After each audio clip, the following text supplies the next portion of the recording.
What is quantitative risk assessment?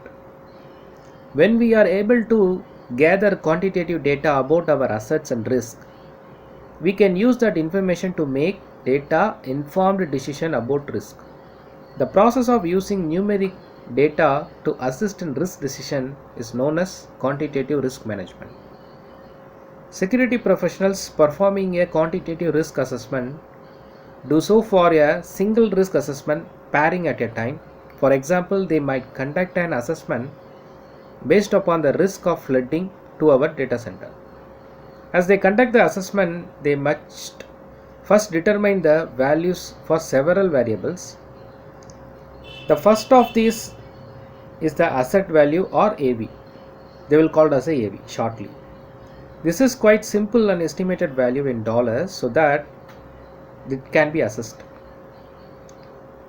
The risk assessor determine an asset's value even several options available to them. The original cost technique simply looks at the invoices from the asset purchased and uses those purchase prices to determine the asset value. This is the easiest technique to perform because it simply requires looking at those invoices. However, it's often criticized because the cost of actually replace an asset may be significantly higher or lower if asset prices have changed since the purchase. The depreciating cost technique is an accounting favorite.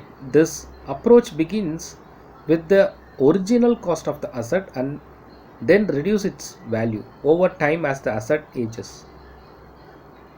The depreciation technique uses an estimated of the asset's useful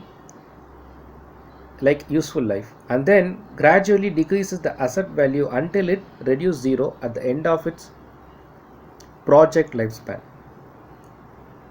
The replacement cost technique is the most popular among risk management because it produces a result that of most closely approximate the actual cost that an organization will incur.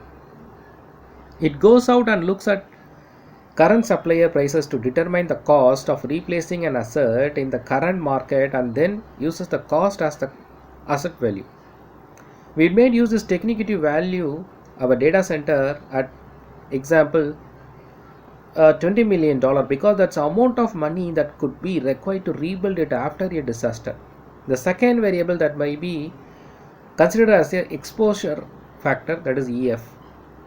The exposure factor is based upon the specific risk considering the risk assessment and it estimates the percentage of an asset damage in the materialization.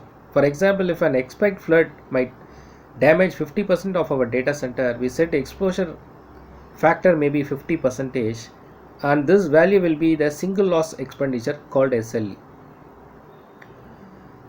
Finally, the ARO will be find out with the result of this SLA and then this ALE will be find out with the result of the ARO. By the calculation of total, you will get the loss for the per year and this could be assessed for every year how much you will get the risk. Same thing will happen again and again. So this is the way we need to calculate the quantitative risk assessment and then the calculation. Hope you enjoy the video. Please subscribe our channel without forget. Thanks for watching.